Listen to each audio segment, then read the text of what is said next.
Welcome to the VAA HiveMeet. I'm Andrew Wooten and we're streaming live to YouTube. This is our third meeting and we're rapidly building an audience. We've had 99 people pre-register for this meeting. Now, Varroa is coming to Victoria, so we need to be prepared for it. In the last couple of weeks, we've had 5 new detections occurring. HiveMeet's here to help you deal with it, and we'd like you to tell your friends so that we can all participate.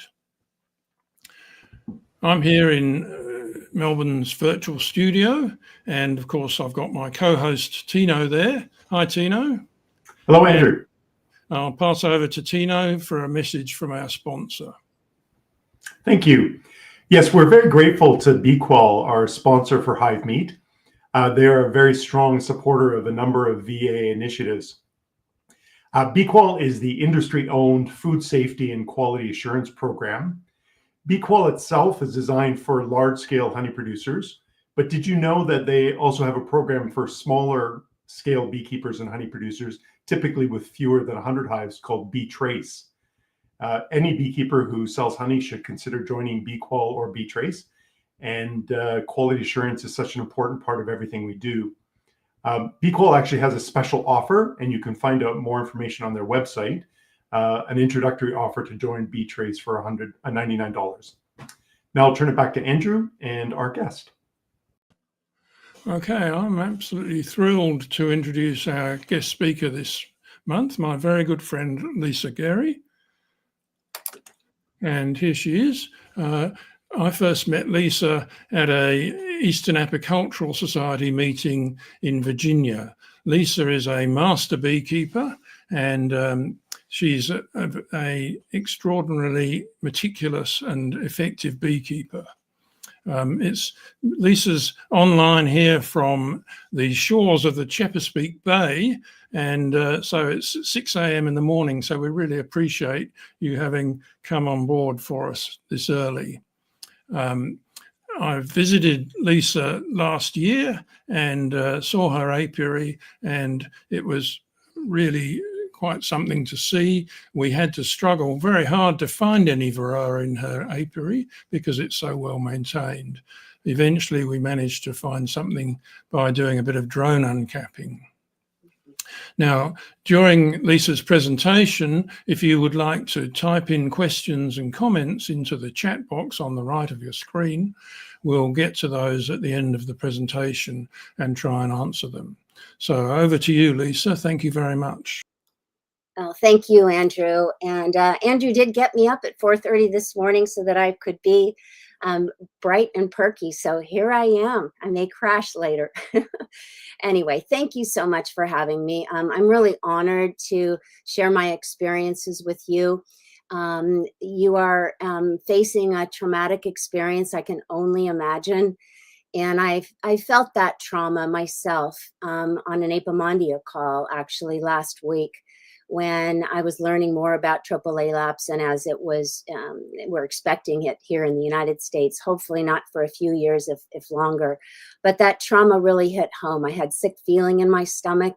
I was actually quite depressed. But today's presentation, I want to share with you my approach.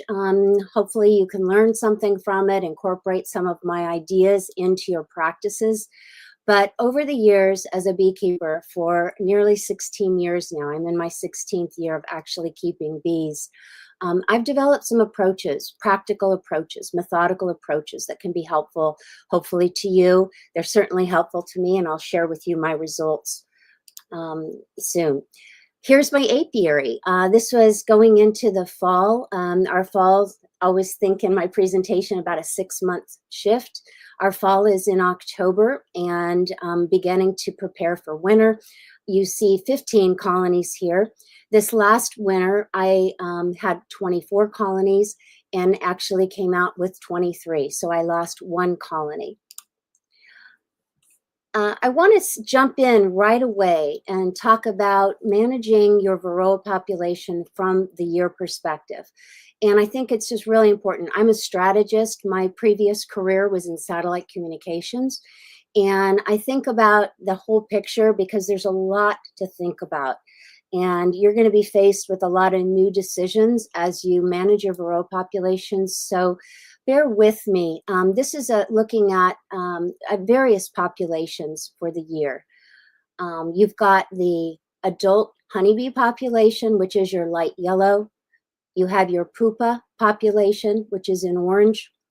You have your Varroa mite population, which is in the deep orange at the bottom. The total Varroa is the line with the red dots. And then the pupa parasitized is in the dark orange area of the graph. And you need to understand the cycle of your growth, and every area is going to be different based on weather and some other environmental factors, but primarily weather. So you have population increase, peaks, declines, you have broodless periods, and I'm going to be talking about all of that. So I want you to be thinking along the lines of the entire year. This is actually showing you the southern hemisphere calendar in the green underneath the graph. I've also put the 6-month shift below in US, just to give you that perspective. When you look at treatment, and treatment, you'll hear throughout this that treatment is essential. And you've got to knock down that Varroa population within your colonies.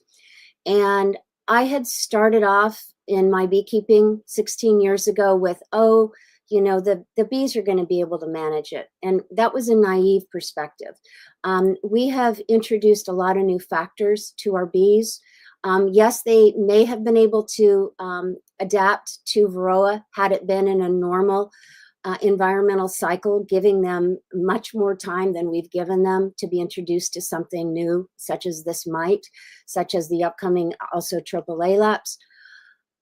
We haven't given them time to adapt. So we need to get in there and manage, because if we don't, our colonies are going to collapse.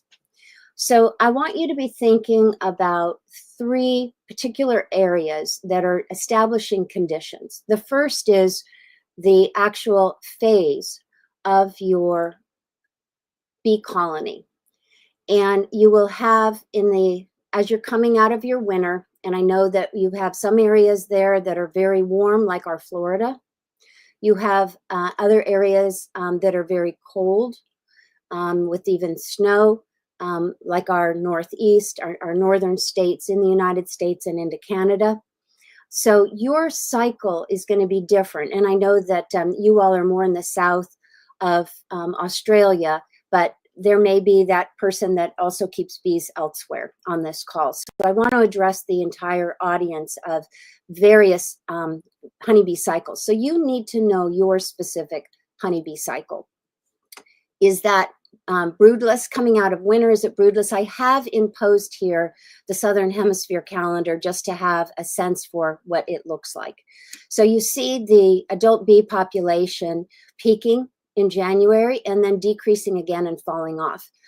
You will have your pupa developing. You'll have a broodless period if you're in a colder climate. You may not have a broodless period if you're in a much warmer climate.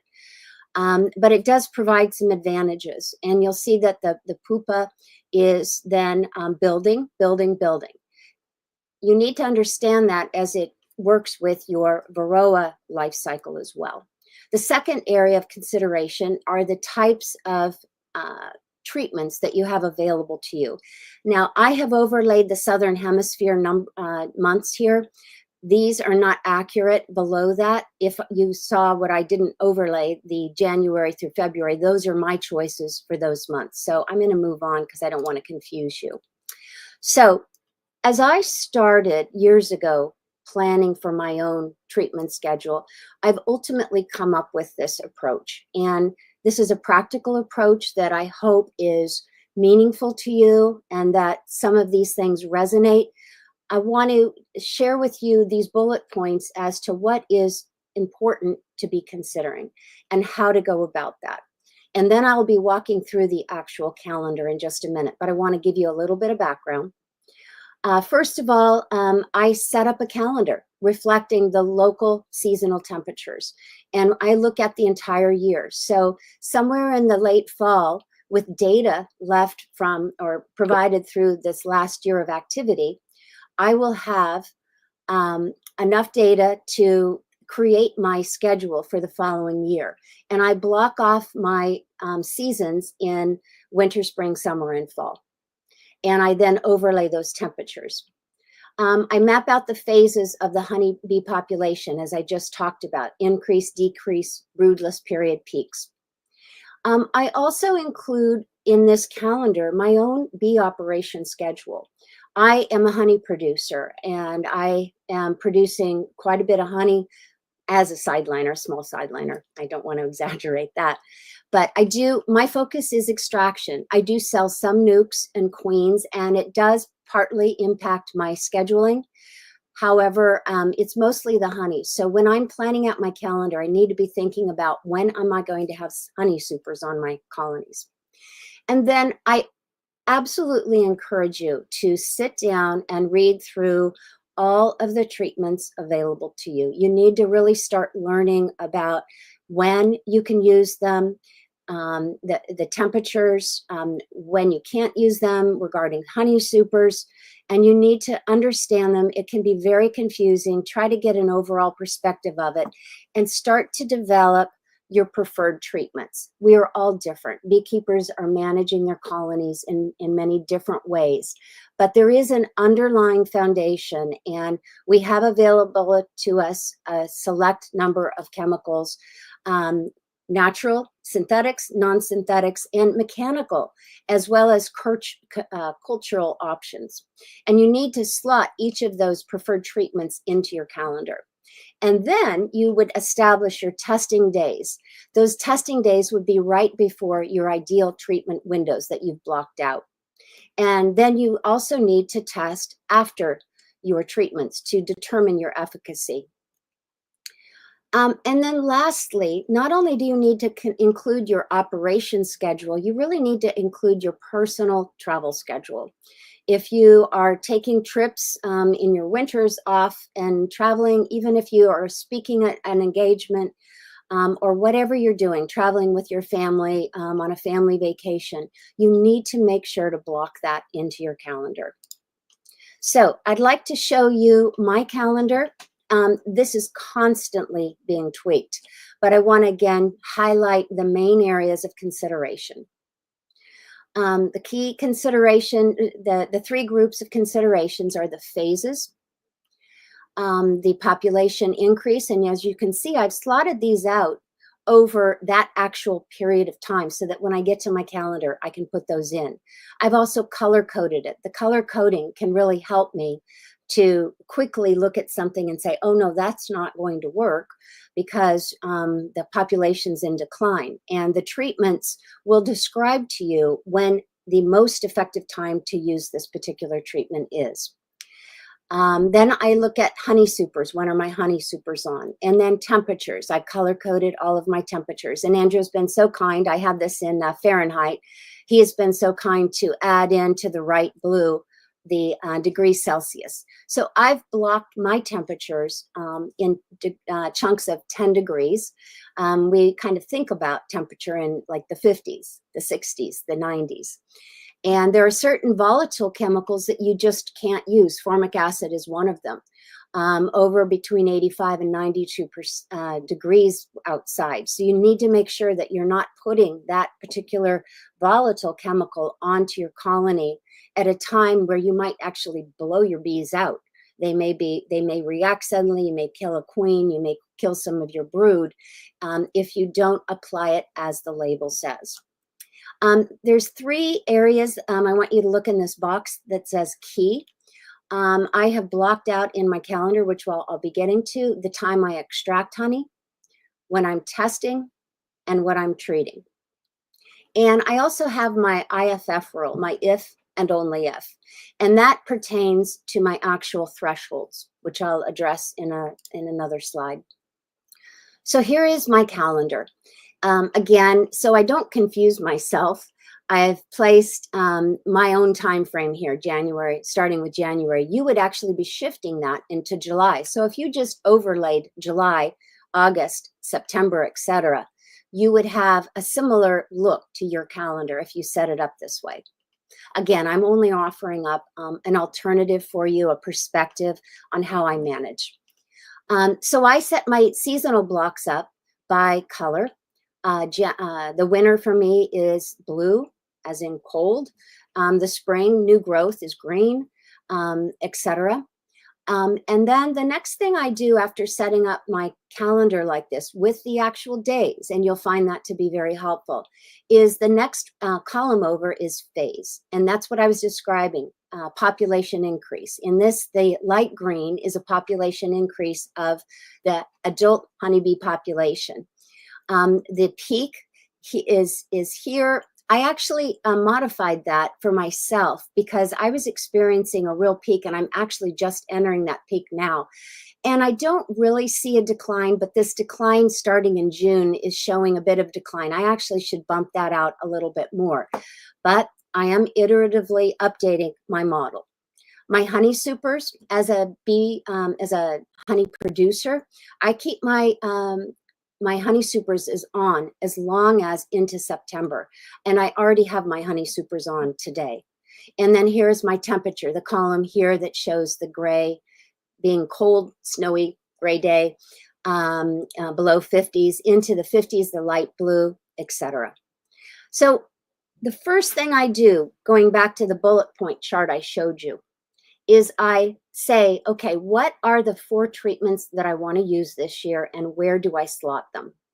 And I'm thinking about multiple considerations. And that's why it's so important to have know these facts going in before you start planning.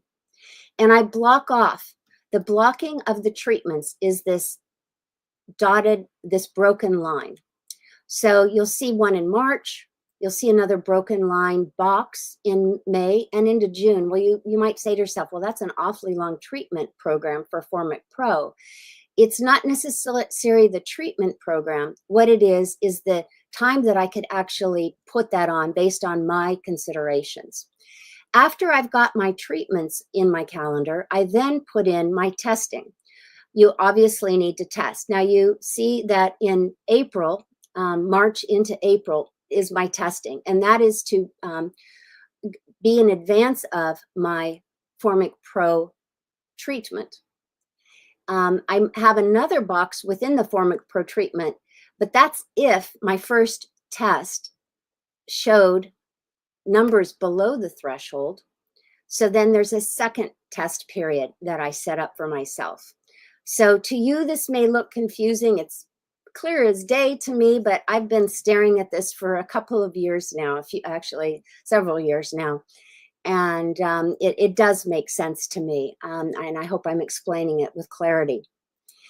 You might say, well, wait a minute, there's no test in front of this block in March 2nd through the 15th.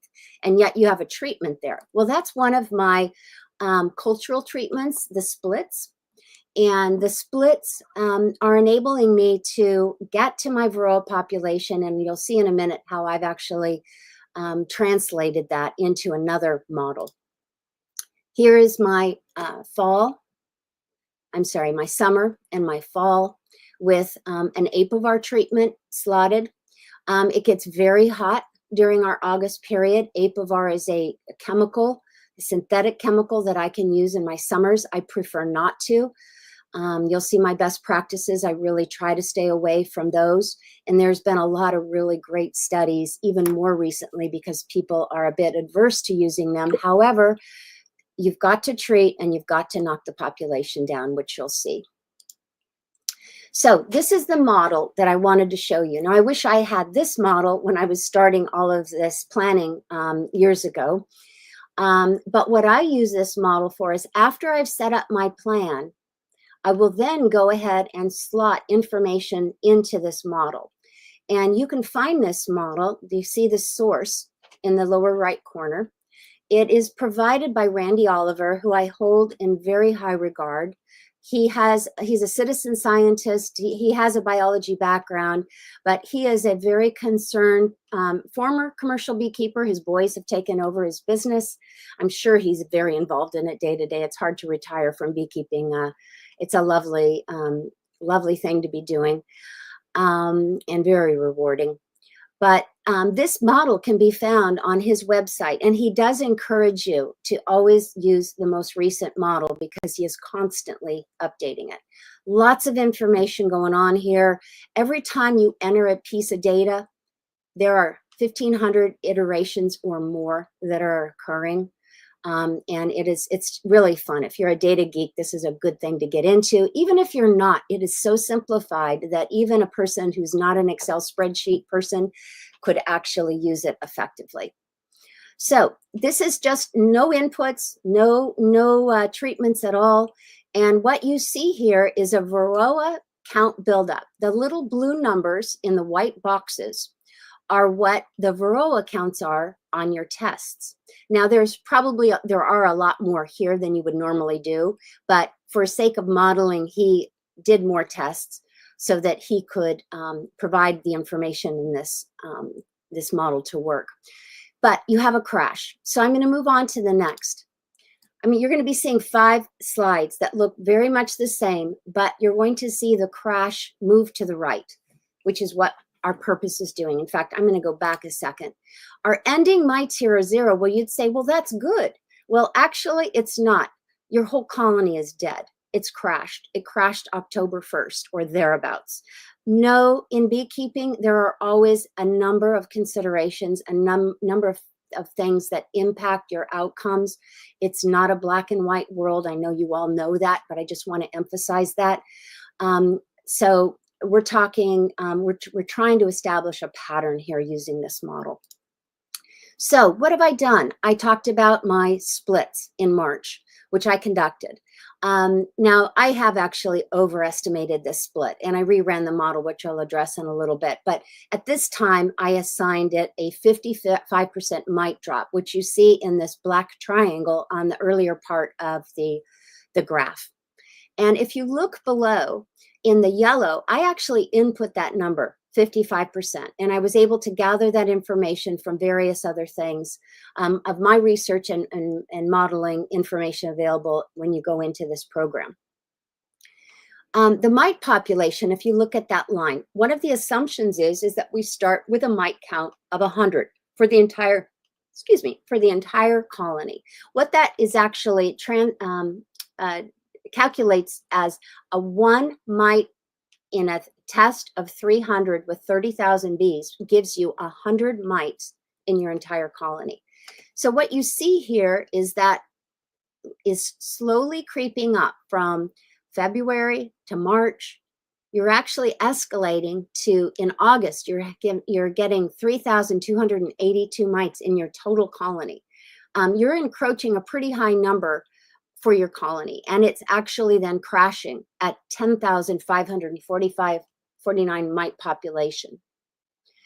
However, what has that 55% done? It's actually pushed that crash out 2 weeks. So I've made a positive impact, but that certainly isn't enough because my colony is still crashing. Moving to the next slide. My treatment is Max. It's a form of formic acid. It's not available to you. I like it. I also use Formic Pro, which you saw in my calendar. And with that, I'm estimating that I'll have a 70% drop in my Varroa load. So that 70% I've input in the yellow cell there below in that line of yellow. And that will then, look at that, my crash is no longer. Does that mean I don't treat? No, it doesn't mean I don't treat. It means that I still need to treat, because what am I ending up with? Now I have 1,426 mites. I have an active colony, but I do not want to carry those mites over into January. So I still need to treat.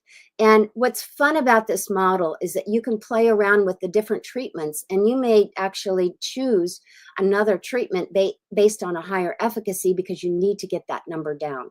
And it allows you to play with that and the timing. And you may find that based on weather conditions, you're going to have to move the schedule up. You may have to move it out. But the key here is ending mites. You do not want to start the next year with 1,400 mites when this year you started with 100. You're going to have numbers that escalate far quicker, and then you're going to have a spring crash. So moving on to the third treatment, it's the Apivar. I did say I don't like to use synthetics. However, I wanted to keep my honey supers on longer. You cannot use Apivar with honey supers on. So I pushed out my treatment. I could have used some other things. I would not use thymol because thymol would actually taint my honey flavor. And I am proud to say I've won some really special awards on my honey. It's just delicious, but you know, all honey is delicious, but it's just really neat. And the other thing is that I have 35 acres in Maryland, and for the last 20 years, I've been planting native plants on our property. I've also refrained from any spraying. Now, my husband encourages us to spray the driveway. It's all gravel, and I even hate to do that. I have probably more oftentimes than not hand weeded my gravel driveway because I don't want my bees exposed. I can't keep them from flying past my property, but I can certainly work to keep them on my property as much as possible by planting things that are attractive to them. So what happens? I hit in September with the Apivar product, and here I say 85%. Well, that's another number I should have actually calculated to be a little bit more. Its efficacy is actually 95%. And so that would have dropped my Varroa levels even more. But my ending mites is 565 at this point, still higher than the 100. So I really need to hit my colonies with one more thing. So we move on to my last treatment, which establishes 4 treatments. I've got one cultural treatment, the brood split. I've got the max, the formic acid, which is a natural or a non-synthetic. I've got my Apivar, and then my last treatment is my oxalic acid vapor. I do like this very much. It's what I use in the broodless period. I don't use it. I hear people using it in the brood period. It does not get under the cappings. I want to maximize the efficacy of my oxalic acid. I also want to make the point, I have a diversified program. I'm using various things that the bees are reacting to in different ways. If you continuously hit and use one treatment and rely on that treatment, that actually can develop into some other issues, which it's much better to have a diversified treatment approach. So, but look at the end here. After my oxalic acid treatment, I have an ending mite count of 28, and that's below my 100. That was my goal to get to. So I have to be quite diligent now about implementing that schedule. So I want to summarize quickly my best practices so that all that I've just discussed makes sense. You need to understand all of your treatment options and make a decision. It may not be the absolute right decision, but if you don't make a decision, act on it, and then find out the results, you're going to be confused. And I think it's just important, specify after you've done your diligence what is that you want to use. Plan your mite washes around the best treatment windows. I wanted to just address thresholds quickly. I started off with a threshold of 3%, and I see that your DPI sheets talk about 3%, and with some exceptions, 1%. I just find that if mite counts are more than 1%, I want to get to that mite population quickly. It is more healthy for your bees. They're not going to be as influenced by the diseases that these Varroa mites are imparting. So my threshold, I have over time decreased it to 1%. You can skip treatments if your mite numbers don't reach that threshold, and take that opportunity to do that. You also need to test for treatment efficacy 12 days after. That will also help you to build your model, because you'll understand your numbers better and do things work. How are they working in your colonies the way that they're explained to work, how it's been researched? I do treat mostly with natural treatments. I do try to avoid those synthetic miticides, as I've mentioned. I do incorporate IPM mechanical approaches. And I did want to say hygienic bees. I really believe in hygienic bees, and we all need to be using more hygienic bees. I have several colonies that I'm testing for their hygienic characteristics, both in their Varroa management within the colony itself. What are those loads? As well as how clean is that colony? And a third factor, testing drone brood. I have 2 frames of drone brood in my freezer right now. I'm going to be reintroducing to the colony to test how quickly they remove that dead brood. That is the sign of a hygienic colony. I actually am working on, there's several studies out there. Dr. Marla Spivak at University of Minnesota has been amazing in her 25, 30 years of work, maybe even longer than that, on hygienic bees. I listened to her this last January and was just floored by her. And I'm working on my own citizen scientist project on hygienic bees. So important. Lastly, on this page, treat any new packages, or more importantly in your area, swarms. If you catch a swarm, treat it.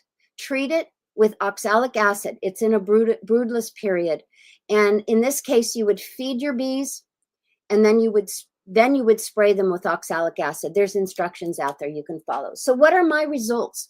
Last winter, I went in with 24 colonies into winter. I came out with 22 super strong colonies and 1 weak colony. My survival rate was quite strong. Of those colonies, 15 tested as late as March into April, 0 mite counts. And last year, I had a survival rate of 2003 to 2024. I'm sorry, I had 100% survival rate last year. This is the light at the end of the tunnel that I wanted to share with you. Very methodical, very thought through management program will help you to have overwintering results that are that look like this.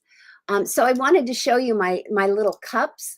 I actually took a picture of these just for you. These are how I collect my Varroa samples, my half a cup of Varroa. They're little paper cups. You can see my colony numbers at the top. For the most part, I'm sorry they're such a mess.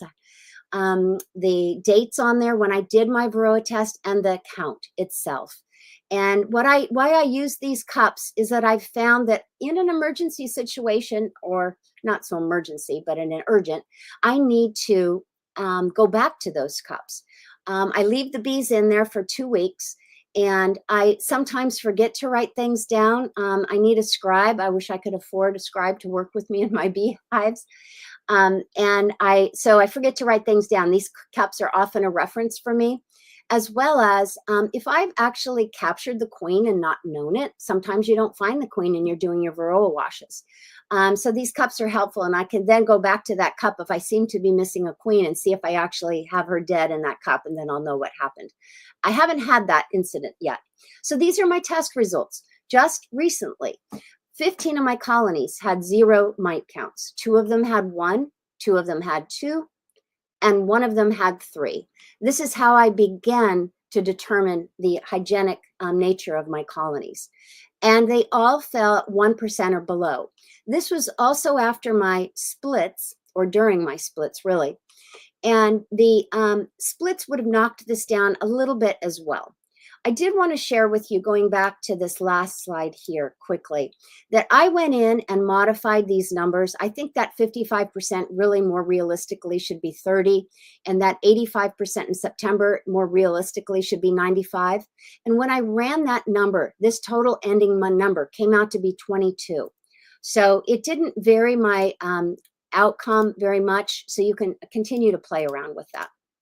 So a couple of other important observations I wanted to share with you. Andrew, let me know if I'm going a little bit over and I'm trying to make this quick. I just have a few more slides, but let me know if I'm okay or if I need to stop. Managing mite loads over these years, I have absolutely seen a decrease in disease. I used to have deformed wing virus in every colony, and predominant. Like I might see on every other frame, a bee walking around without, with the shriveled up wings.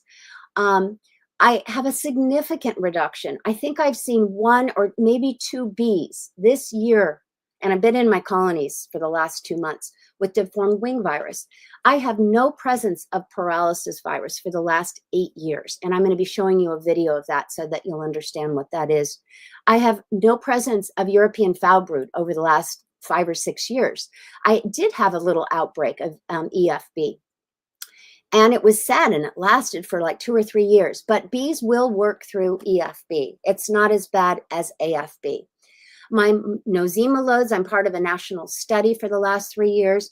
And in the 6 times my bees and my pollen and my wax has been tested, my nosema loads have been 0. 1 year, they were actually a little high, but bottom line, my nosema loads were pretty good.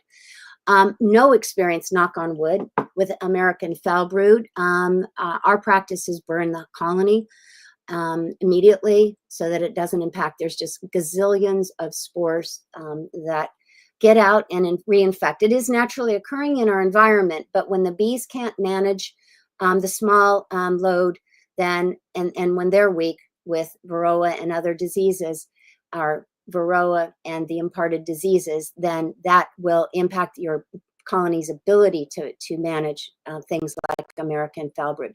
Generally speaking, I have very healthy bees. Their wings are folding nicely onto their backs. I don't have a lot of arc wing. I've seen like 1 K wing in the last few weeks. And the very little deformed wing virus. My pupa are healthy and puffy and white. They're not gray or brown like they would be with EFB. My brood patterns are super solid with some holes, but that's an indication of hygienic behavior. When the bees are smelling with UBO, they're going to be piercing that capping, and then they'll remove that bee. So it's all in all a good story. Andrew, if you please could share with us the video. So what I'm showing here, this was so sad. This happened in 2017. I opened up a colony, no activity, but at the bottom there was this heap of bees. And they were all tremoring like this. It was just so disturbing. And I had seen a few tremoring bees before, but not a group like this. This is in the lid of a cottage cheese container. And it was just sad. And obviously they eventually died. So.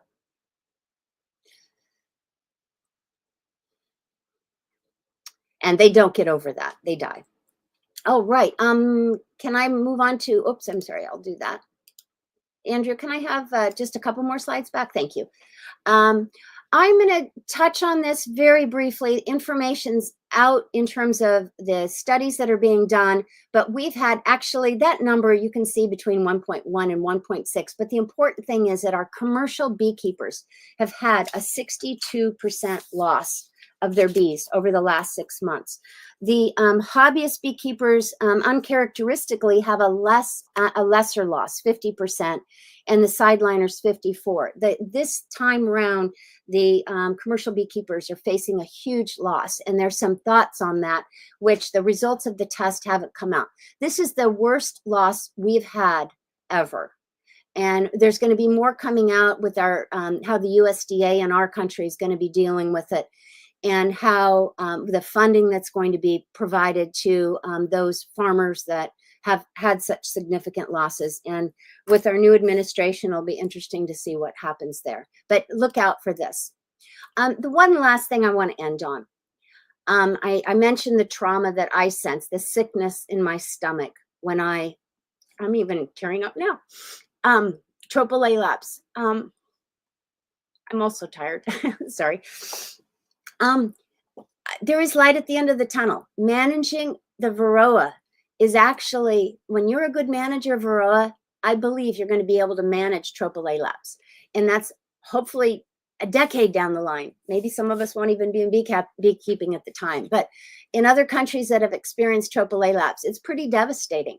And I feel that if you're able to detect and plan, be ahead of the Varroa mite, that you can also manage similarly to fight Tropale lapse when it comes. We have an amazing thing going on globally. Apimondia, Project Apis M, there's a lot of organizations. University of Auburn are working together collaboratively across the world to inform everyone about this. And these two mites cohabitate, so we could be treating them simultaneously. Formic acid is turning out to be an excellent treatment, which is one that I'm loving now in my Mite Away Quick Strips, the Max, as well as the Formic Pro. And then the mutually effective mechanical treatment, brood breaks. You may have to force them if you live in warmer areas. You may be advantaged by living in colder areas. Cold storage is becoming a huge topic of conversation, because this could be a partial answer. No black and white, wish there was, doubt that there ever will be. I think we all need to take a thoughtful, diversified approach and practical. A couple of references. Again, you can go to the Varroa Model Scientific Beekeeping. It's important for you to be looking at your Australian Varroa chemical treatment table, as well as your management guide for Varroa. Andrew's been so kind as to insert this treatment table into this, and showing which actual chemicals are available to you there in Australia. And I just wanted to share a couple quick photos. I plant, as I mentioned, I've been planting for a very long time on our property, and I try to plant natives. There's some non-natives in here, like the Asian camellia, but these are early bloomers. They provide forage for my bees. We've got snowdrops, we've got holly, camellia. I love my Itea. It's called Virginia Sweet Spire, the common name. It comes in May. It's just starting to show its little tassels, and my bees love this. I planted 120 shrubs, and I tell you, every one of my like 1.5 million bees are on this for about a 3-week period. The Stokes aster down in the left, I love it. My honeybees visit it too. The bumblebees particularly love it. This one's been bathing in the pollen. And the right is my go-to October flower. It's an aster. It's called Radin's Favorite, and it is a huge source of pollen. I have a large area dedicated to it. Bees bringing in the maple pollen. The maple pollen is shown on their corbiculae in this kind of grayish, brownish on the first and the second arrows. Down at the bottom is something else going on. It may even be the camellia, but look at all the pollen they're bringing in. I love to see this. You know, we are observers of things that are happening. We read the signs, and this is a perfect example of beekeepers reading the signs by what's going on outside. There's so much you can tell in what's going on inside your colony when you can read the signs. One of my 22 cherry trees in blossom, and magnificent magnolia, rudbeckia, sedum in the other picture in the right. It's just really been my pleasure sharing my Varroa Manage experience with you. Are there any questions? Thank you very much, Lisa. That was fantastic. There are some questions coming in. Excellent. Here's one from Mark Lane. Let me bring that onto the stage. It's not really a question, it's a comment, but it's a very nice one. Oh, phew, Mark. I thank you for that, because I was like thinking, is somebody going to stump me right off the bat? Thank you, Mark. I appreciate it. Yes, I am passionate. I absolutely adore my bees. They make me happy, and I'm living to be 120 years old, and I promise I will be beekeeping then. I may need an assistant to carry those heavy supers.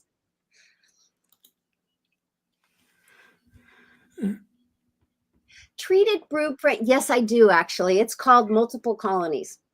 If I find that a colony is a huge honey producer, right now I have 40 colonies. I will actually move it to another part of the apiary so that I'll put the honey. If I have to treat a hive, I will not treat a hive. Sorry about the double negative. I will treat that hive, and if it's a good honey producer, I will take that honey off and set it somewhere else. I may put it off if I have a little bit of leeway. But when I treat with a strong with a synthetic chemical, I will take the honey off and put it on another colony, maybe just to finish it. So yes, that is my way to do that. And I usually take an entire super. I also have a lot of marking systems where I'll mark the back of the box so that I know what's going on. It is confusing out there. I walk away from a colony and I've just done 10 and I'm like, oh my God, what did I just do? Marking, taking notes is super important.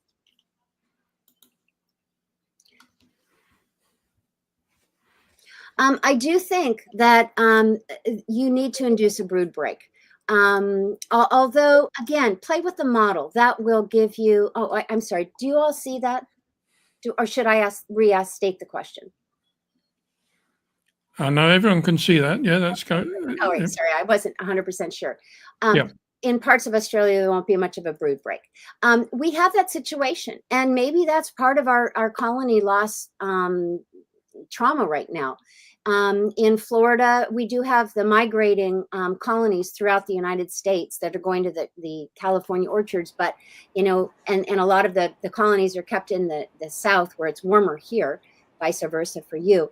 But I do think that that will impact your Varroa buildup. Absolutely. Any factor that supports the Varroa population is going to impact it in a negative way, meaning your Varroa populations will increase. What you need to do is keep on top of it. Just another thing for you to do, and I'm so sorry. One of the reasons I tear up is I would love to have been a beekeeper 100 years ago when we didn't have to fiddle with this stuff. I think that the kind of person that is a beekeeper today is changing. It's a very dedicated, methodical approach to beekeeping. It can be a hobby, but you have to be on top of the numbers. Now, Lisa, I'm going to have to show you this because this has come in from our national Varroa coordinator, and I'm afraid it's going to give you a big head. But thank you. Thank you, Bianca Giggins. I do appreciate that. I have so many fun pictures. I love my photographs, and I'm sorry I didn't share more of them. The one in back of me right now is one of my pictures. I am amazed at what our little cameras can do. I mean, the clarity, and if of course your lens is clean, you have to have a clean lens. But thank you, Bianca. I really appreciate that. And I've been on top of my plants. I'm in my 5th year of watching my plant bloom, so I know where my gaps are and then I'm always on the lookout for new native plants. I must say, I love trees. Trees offer me expansion vertically. And, you know, maybe why they're building vegetable gardens in Thailand or Malaysia or Manila in these large buildings, because they're utilizing their vertical space. And trees offer up acres of forage. My poplar tree is just beginning to bloom. The beautiful yellow orange flowers. Do you have poplar in tulip poplar? Okay, good. I see a nod. So anyway. What is the approximate cost of treating hives per year? It's in about the $5 to $8 per colony for many of the treatments. It depends on if you buy in bulk or not. If you're buying 2 strips at a time, it's like 3 times more than that. So what I would do suggest if you have a few hives, 2 or 3, 5, maybe even 10 hives, is get together with people in your bee club and co-buy, because you do get a break when you buy in bulk. Oxalic acid is a great go-to. It is significantly less expensive on a per treatment basis, particularly on the vapor piece of it, because you're using a gram of the crystals. But again, don't rely on that even for a few dollars, because you need to have a diversified treatment selection. And Sam Giggins, hello. Do you see any queen mortality rates associated with my? Yes, on occasion. If I have, no, actually not with the synthetics. It's really with the volatile chemicals like the formic acid.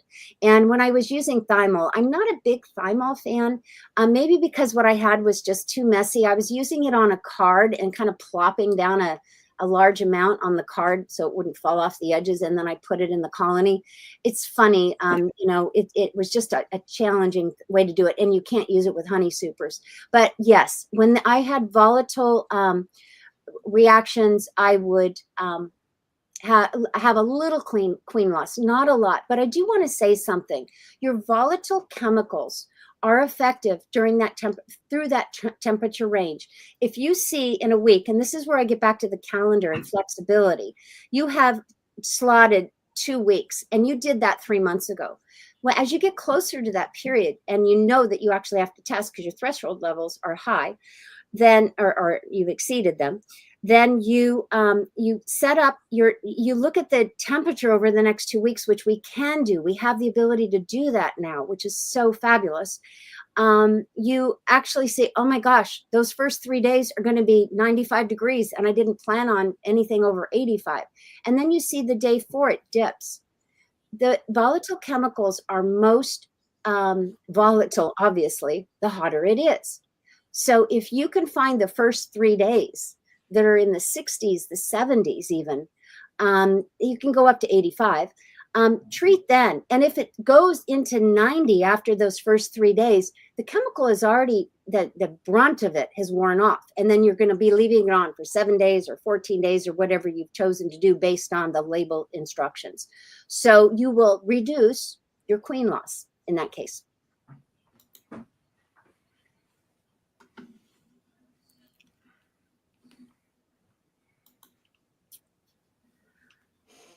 Thank you. I very much appreciate that. And I'm just showing where you're situated now. Yeah. There on the edge of the Chesapeake Bay, outside of Washington. Right, in this good old state of Maryland. Some people say Maryland. It's not Maryland. It's Maryland. And yeah, some people say Melbourne, and it's not that either. Thank you. But that's the beauty of language. We all express ourselves in different ways. Lisa, thank you very much. That was fantastic. We really appreciate your getting up so early for us and giving us the benefit of your considerable experience. It was really lovely to have you on, and I hope we can see you in Australia in the next year or so in person. We'd really love to have you over here. Well, thank you. My husband and I would love to. We have been planning on coming for the last couple of years, and things have gotten in the way. And I do think that we'll be able to get there. And really, it was my pleasure. I believe in sharing information. I believe in we all go through trial and error. We face things that are really. We do things that we shouldn't have done. We have to be honest with that, and we have to share that with other people so that they can learn from our experience as well. So you are doing a beautiful thing in this HiveMeet, Andrew, Tino, and the rest of you who've been involved in it. So thank you. It was my pleasure to be involved with you today. Thanks, Lisa.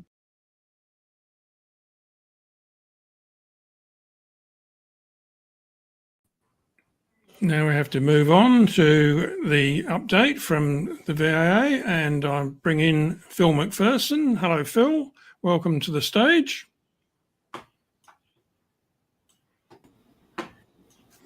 And Phil is the...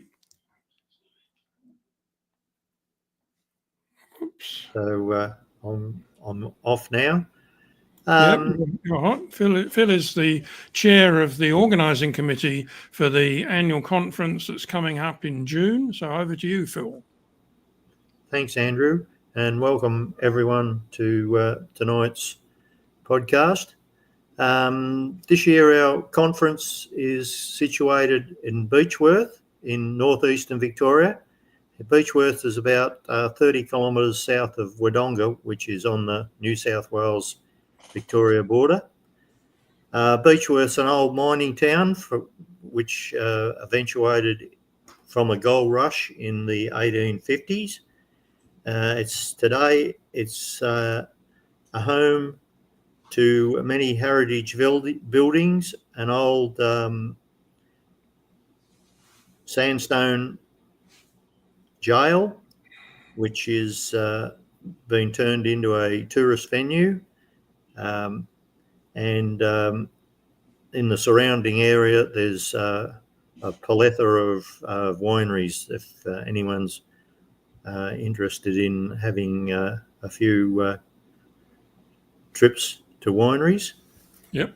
The venue is situated in the grounds of the old lunatic asylum in Beechworth. It's a beautiful setting in sprawling gardens with old oak trees, and the venue is in a modern addition to the grounds and features a conference venue restaurant and accommodation. So I think people will be quite comfortable, and they would find the setting pretty enjoyable. Okay, I'm going to talk a bit about the program. We've got a fantastic program coming up. We have got 3 basic themes in our symposia. The first of those shown there is business, and we're going to be talking about refining your business plan and practical tips for managing finances. Then we've got a biosecurity symposium, which is absolutely fabulous. We've got some of the world's leading experts on Varroa treatment, people like Cameron Jack and Randy Oliver. And we've also got some Australian experts who are going to be talking about things like breeding for resistance and the hygienic bees that Lisa was just referring to before. So that's all to come, and we'll be talking about our Australian efforts for that. And then finally, there's a Zoom symposium from 3 American experts on the beehives. So they'll be talking about the condensing hive, how to insulate your hives against both heat and cold. And also I think probably the world's expert on observation hives is going to be coming in by Zoom, a friend of mine, Frank Linton. And then also a data-driven look at your beehives using sensors and how to change that data into factual knowledge about what's going on in the beehives. So it's a fabulous program. I think you'll be exhausted by the end of it because there's so much information packed into it. Also, just there on the slide, you can see that early bird registration ends in about 3 weeks' time. So get in now and register, because after the early bird window finishes, it'll go up $50. So get in early. And now I'll hand over to Tino. Yeah, I'll talk about the competitions, one of the fun elements of the conference. You can see here some of the categories. We've reduced the number of categories this year just to streamline the competition. We've got several categories for honey, and then other honey and hive product categories. And this year, our photography competition is going digital. So you'll be able to submit your photographs online, and they'll be visible on our website, and the judging will happen at the conference. I think one of the highlights of the competition, and really worth coming to the conference to meet her, is Jessica Locarnini is going to be our head judge again. She is Australia's only honey sommelier. And I had the pleasure of sitting in the competition room watching her and listening to her judge honey last year, and it was just an education in and of itself. So we're very excited and honored that she's joining us at this year's conference. And now we'll look at the sponsors. We've had really strong support from sponsors across the industry. And Andrew, if you could just switch the slide. Sorry, I was typing in the background there, answering some of the questions. There we go. So these are the major sponsors for the conference. And we're very grateful to all of these organizations to help us put on a really stellar event. And then the next slide will show you the trade stalls. So you'll be able to shop and build up your supplies over the winter for your next beekeeping season.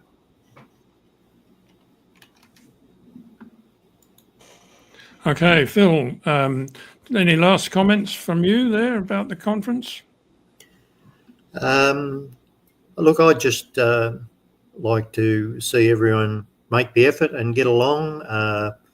As you said, Andrew, we're presenting a very informative lineup of speakers.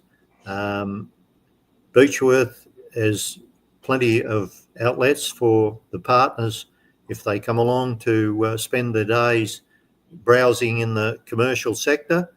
And it's a great spot to stay on for a couple of days after the conference and have a bit of a holiday and visit the surrounding towns like Chiltern, Yackandandah, and Myrtleford and see some of the attractions and the old buildings that they're situated in there. And also it's in the ranges, and there's beautiful blue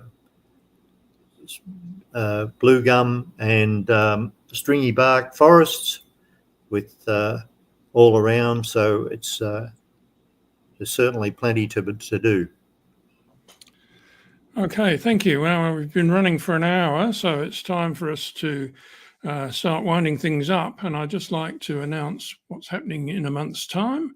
So we've got a guest speaker who is Rob Stevens, who's from Biosecurity Queensland, and he's the program manager for their Innovation and Resilience program initiative. And you will have noticed is that in Queensland there's been a significant number of detections in the Lockyer Valley just to the west of Brisbane, and I think there are some messages there for us here in Victoria about keeping up to date with your monitoring and not being caught out by that. So it'll be very interesting to hear from Rob Stevens.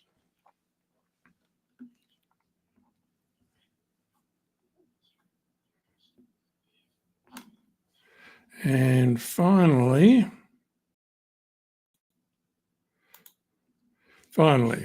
here I am. Thank you very much, everybody, for participating in HiveMeet. It's wonderful to have you along, and especially thanks to Lisa for getting up so early in the morning and participating, and that was a fantastic presentation of hers. HiveMeet is here to support Victoria's beekeepers, and we're trying to build resilience for everybody in dealing with Varroa. So tell your friends about it, and let's have lots of people coming on board in future months. And with that, I'd like to close up, and thanks very much for listening, and see you all in a month's time.